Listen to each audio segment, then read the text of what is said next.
Good morning from West Tennessee. I'm Bobby Lee from Hurricane Creek Farms. I'm gonna get over here, gonna turn on the air compressor because I know we got a tire going down on the side-by-side.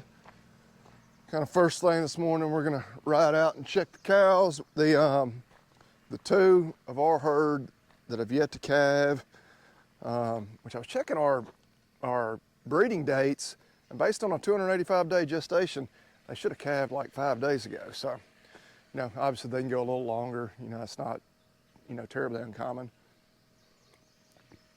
Either that or the bulls maybe had jumped back in with them after I'd originally pulled them, maybe a week or two later. I don't remember that, but no, I think the 536 cow, the tiger striped one, also known as the cow of death, she looked close, like she may have a calf this morning. Yesterday afternoon, I looked at her and said, yeah, she won't go another 24 hours. She is also the reason we haven't taken the calf catcher off the M4, because she is the one that thing was basically made for. But anyway, we're gonna go check on them, see how the rest of the cow herd's doing, and then we'll move on to the next chore, just like always.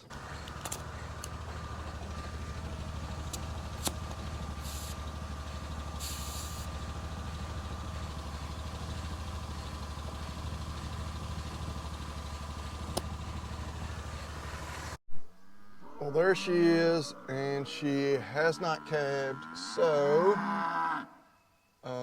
see the other one, they were waiting on the calves over there on the other side of the brush and whatnot. So they really want to go into this next pasture. They really ought to probably go ahead and be moved into it, but that'll make it hard to get to her potentially, depending on where exactly she has the calf, with the calf catcher, because they can cross the creek. We don't have any way to cross the creek over there without driving out on the road all the way around, and it's just a hassle. So I still think she's really close. We're gonna hold them in here. Well, I'm gonna be stubborn about it and saying they're not out of grass by any means, but they've eaten it back pretty hard. They hadn't been over there in probably at least 3 weeks. That grass is gonna be pretty rank. You can see we already got plenty of seed heads on this fescue. That's not great. We like to keep it from heading out. You know, in a perfect world, if we had all the time in the world, and it wasn't raining all the time and muddy, we'd raise a clipper up, get it out here, just knock those seed heads off. But probably just about, I'd say probably at least 80% of our pasture could benefit from that right now, if we could snap our fingers and do it. But just not possible. We don't have the time, and it's too muddy. But anyway, so things look good here.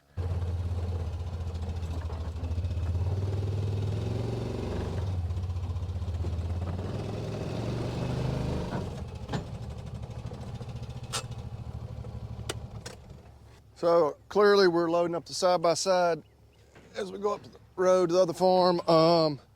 That's because we still have some fences that need to be checked. We, of course, had those stray heifers that had gotten out, and they found their way back.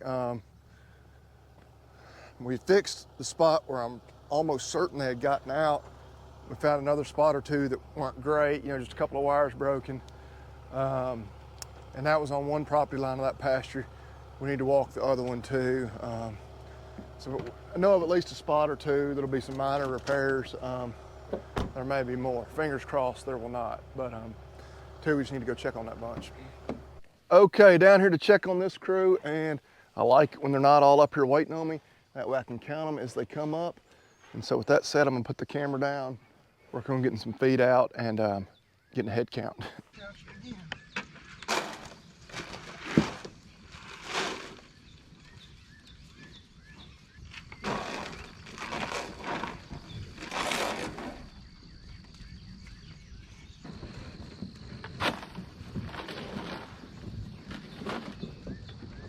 Well, we only accounted for 72 of our 74. Checking numbers, there's actually 3 numbers I didn't check off. It's 8, 28, and 41. which 41 was one of our 2 strays last time. So she may be proving to be a problem animal. Be a 8, 28, and 41, which one of those 3 is definitely here, because unless I miscounted, maybe there's only 71, but it's kind of hard to check off all the numbers. Okay, well, I wasn't sure if we were going to want to try to rotate pastures today. I think I am going to go ahead and do that. They're all right here together, again, aside from 2 that we can't find, which they may have somehow gotten back into the next pasture.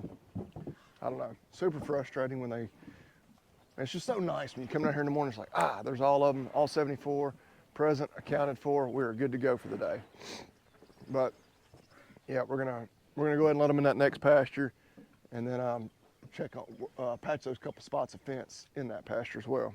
Well, we'll try to count them as they come through, but they come through all in one wad. So there's 2, 4, 6, 8, 71. If all of those come through, I did see number 41 though, so I believe it's just 8 and 28 are the only 2 numbers that I didn't account for. But that's, unless I missed somebody, that's 3 that did not move through. So we'll see. May have just a couple of stragglers, I hope. 3 to be exact. We'll ride back that way and see. And there's 1 straggler. So, what number is that? It's 20 something. Okay, that is number 28. So that puts us at 72 and leaves only 8 unaccounted for, number 8. The question is, was she part of the original 72 that were up at the feed bunks, or did she come from somewhere else and is late to the party? I tend to think she may have been late to the party, because it's probably not a coincidence that she was one of the 3 numbers I didn't see. So now it's just number 8. He's over here to one of these spots that we knew was an issue. It's actually a tree that we believe got snapped off by the tornado a little over a year ago. But you'll see top 2 wires for sure are broken. And actually then the 4th wire is also broken. So we'll just tack these back onto this tree, and yeah, this spot should be pretty secure.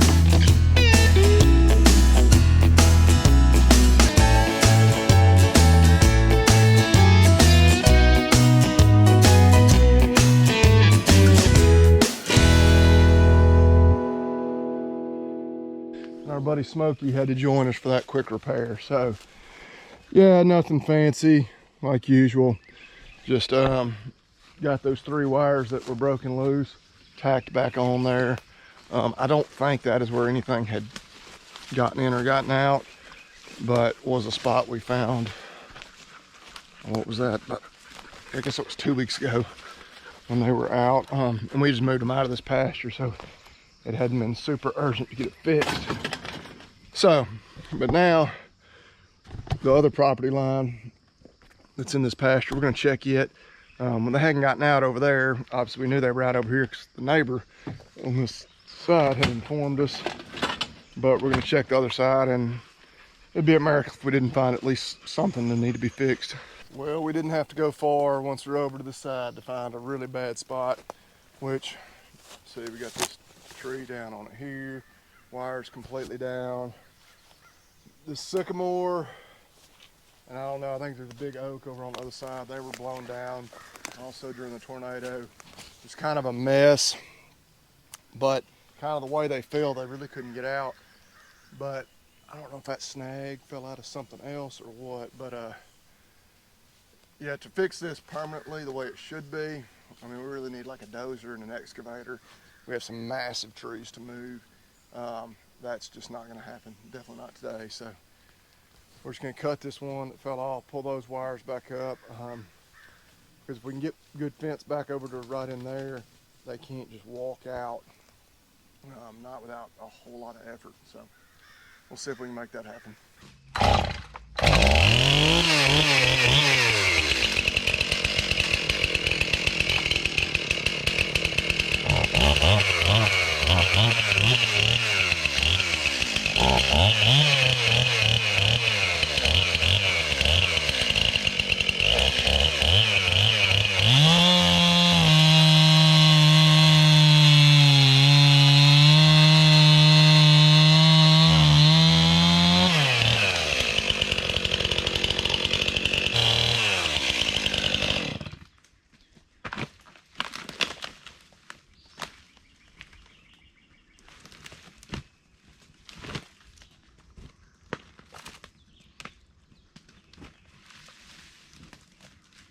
Well, as usual, nobody's gonna describe it as beautiful, but they can't just walk right out like they could have about 10 minutes ago. So,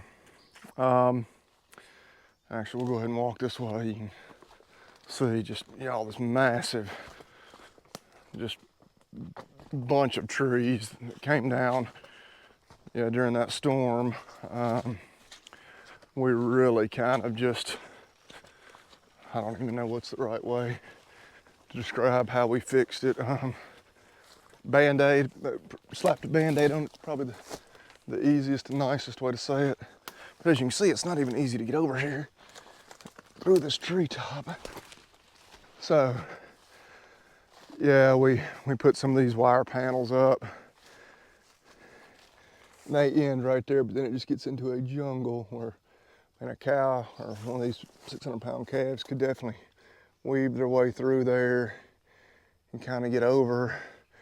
But I got more wire starting right there. But yeah, if we want to be honest, they could find somewhere where there's only about 4 strands of barbed wire and stick their head through and just squeeze through faster than they can get through that. But all right, well, we don't have to walk very far till we find another tree. For the other farmers, ranchers out there that y'all are in country where, you don't have a lot of trees, this is the advantage y'all have, for sure. Good grief, big oak. And this fell down pretty recently because this was not a tornado mishap. Now, if you want to say anything good about it, it fell between that post there, which that old wood post really wouldn't do anything, that T-post there, that T-post there. So, I mean, this is a wreck. It looks awful, but it is not a spot where they can walk out. The base of this tree is every bit as tall as the fence where it's laying in there. My goodness. Get over here to this other side.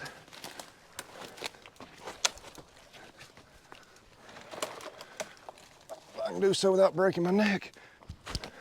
And you'll see, yeah, they can't really just walk out right there. So, but yeah, this was some of the fence where we had run new wires to go along with the old wires, kind of reinforce it. And this is why we check fences and why we should have checked them a while back. So this is a spot where they could walk out. Small little tree right there fell. Don't think it even broke any wires, just stretched them.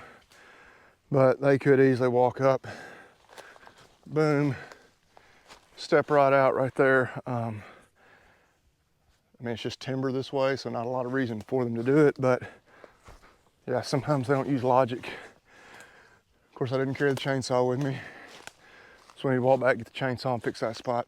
And this is an old tree that's been down. I don't remember if it came down with the tornado.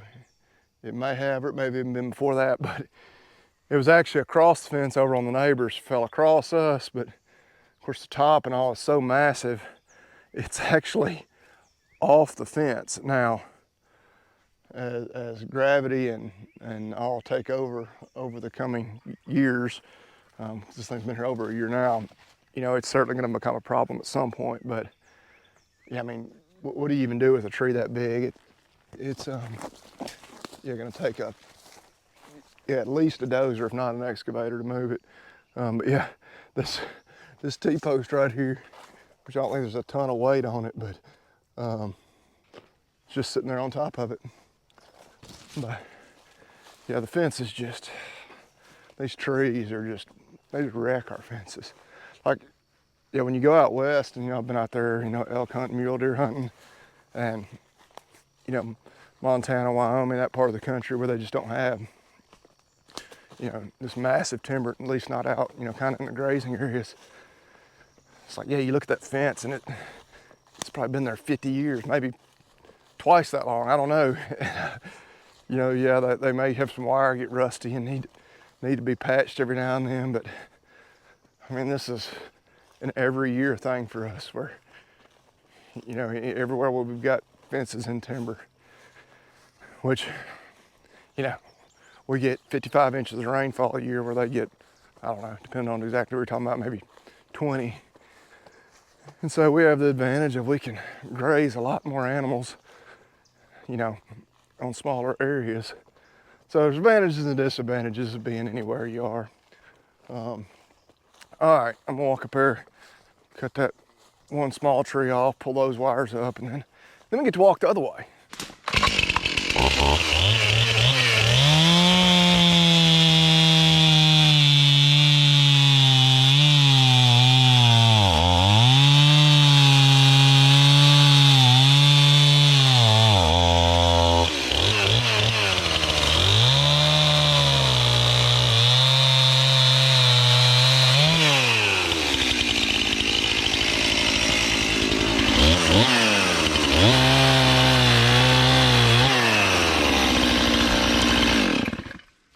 That one wasn't too bad, just those wires were kind of stretched out, and I don't know, we got it back in pretty decent shape. So now the longer run is actually the other direction, and yeah, just fingers crossed we don't run into two more many major disasters.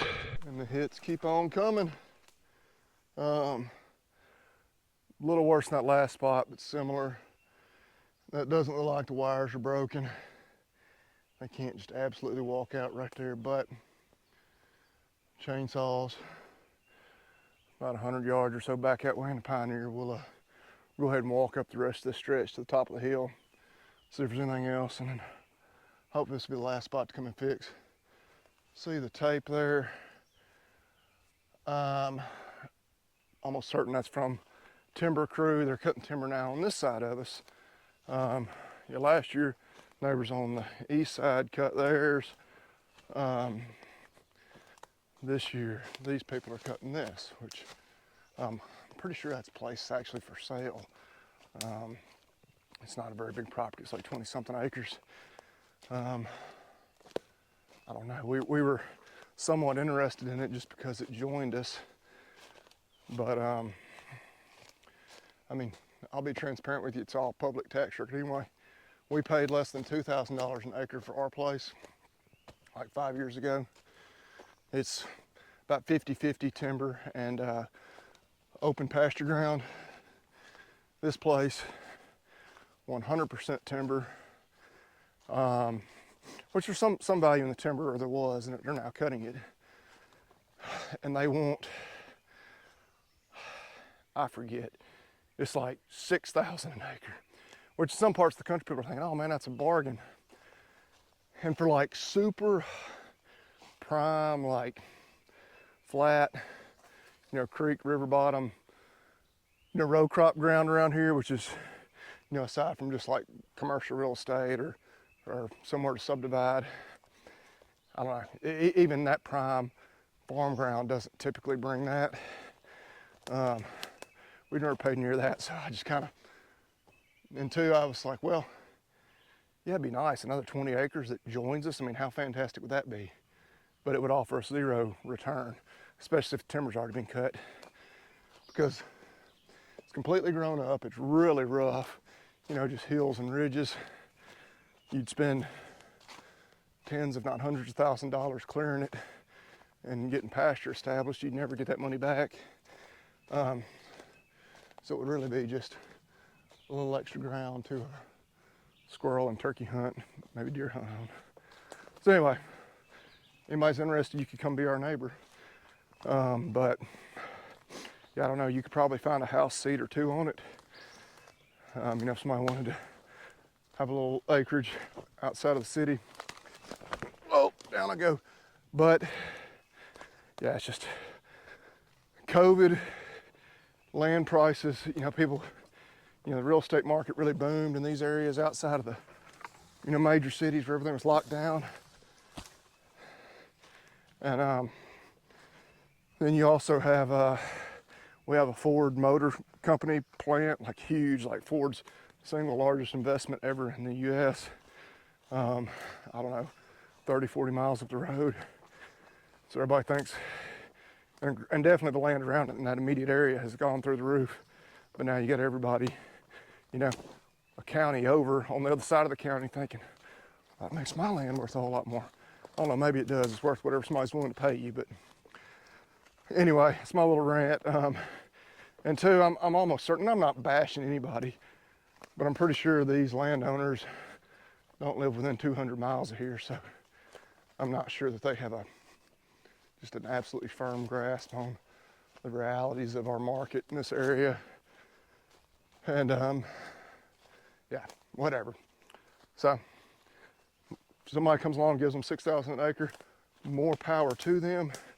Hey, I don't know what I would do if somebody offered me that for this place. That puts you in a dilemma.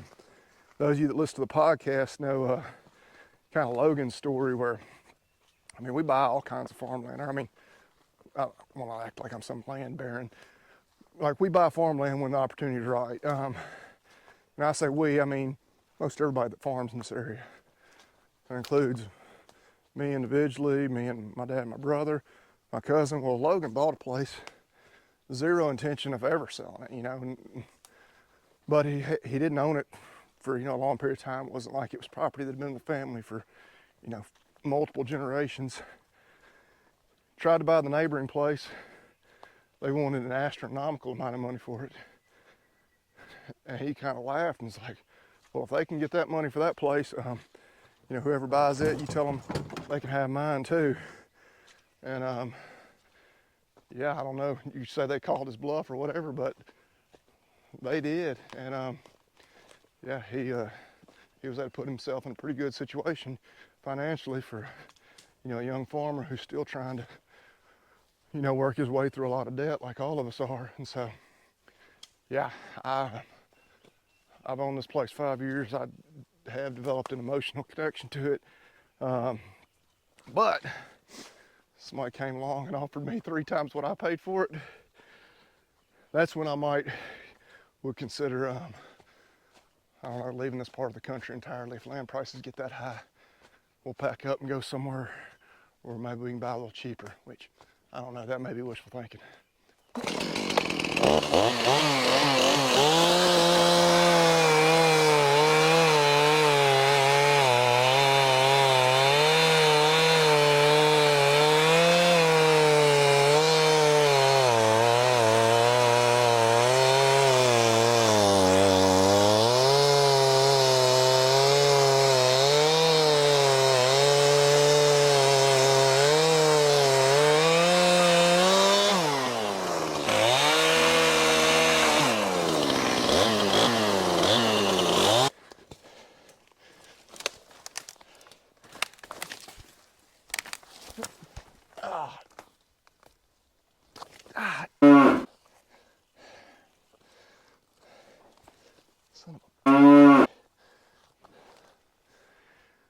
Fingers caught between the wire and the tree. Yeah, and actually now that we got the tree off of it, those wires aren't even stretched down too dang bad. Ah, dang. I thought originally when I only had those 1 or 2 spots that weren't too bad to work on, and none of these spots are just awful, none of the ones we fixed, but there's just several of them that require some attention. So yeah, my intention of getting back home in time to make it to church this morning have gone by the wayside. So, which I certainly see the value in going to church, gathering and worshiping with others. But I also am of that opinion that, you know, we can worship in other ways. And at the risk of sounding terribly corny, out here in nature, I do feel probably as close to God as I ever do. So anyway, I'll just have to ask for forgiveness for once again not making it. Not like this is the first time by a long shot, but all right. I think we're done with this little project, at least for now. Okay, we're gonna unload the Pioneer and we're actually gonna head right back up there because now that we moved those calves into new pasture, I need to move the feed bin. It's a little muddy, but there's like a 80% chance of rain later today, so it's only gonna get muddier. So we'll go ahead and get that taken care of that way. Early tomorrow morning when I'm down there feeding, I don't have to bag up and carry a bunch of feed with me. Our jack slid off of this block, so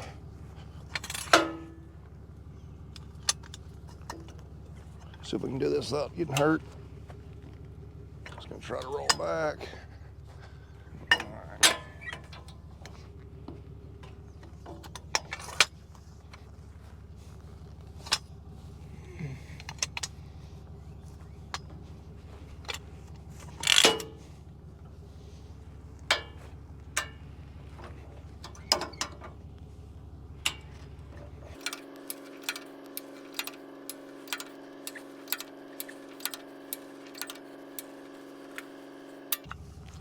These jacks always kind of scare you a little bit. A lot of people call them Widowmaker.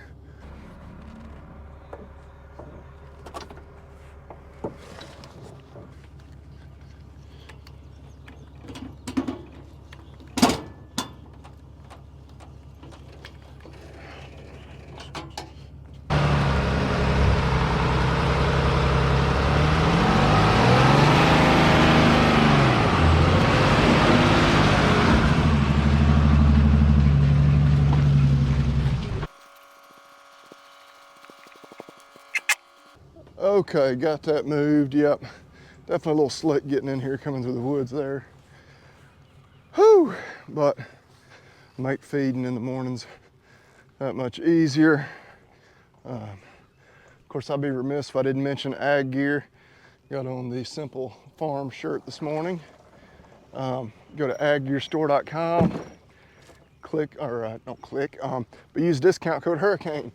15% off all the awesome gear, including this shirt right here. Okay, I'm worn out. I hear my phone ringing over there in the truck. Not sure who's calling me. Now we're actually gonna swing by the gas station, grab a little non-ethanol fuel, keeping the gas cans, and then probably go get a shower, wash some of these ticks off. Well, another quick check of the cow herd shows that neither of the two cows that we're watching appear to be in imminent labor, so another day or two on them, another day or two before we can take the calf catcher off the tractor until we get that 536 cow calved and get her calf tagged. It's now mid-afternoon, it is hot. I think the family's getting ready to go for a ride on the horses. I need to get inside. I still want to wash those any ticks I've got on me off from this morning. But I guess my way of saying we're probably about to wrap this one up. We had a good long weekend. Like usual, I need Monday to roll around so I can catch up on my sleep. But yeah, y'all keep checking back. What's our hope is looking like a week from now, maybe cutting some hay, maybe even before then. But there's rain like tonight, the next couple of days, but planning on Wednesday going ahead and getting the mower, this mower right over here on the back of the M4, being sure it's ready to go to the field. That way, whenever we do hit that break in the weather, we can get some hay cut and just get on the road to getting that first cutting of hay baled and stacked in the barn. But we appreciate y'all watching as always. Please give the video a thumbs up, subscribe if you haven't. Appreciate y'all watching. Eat beef and God bless.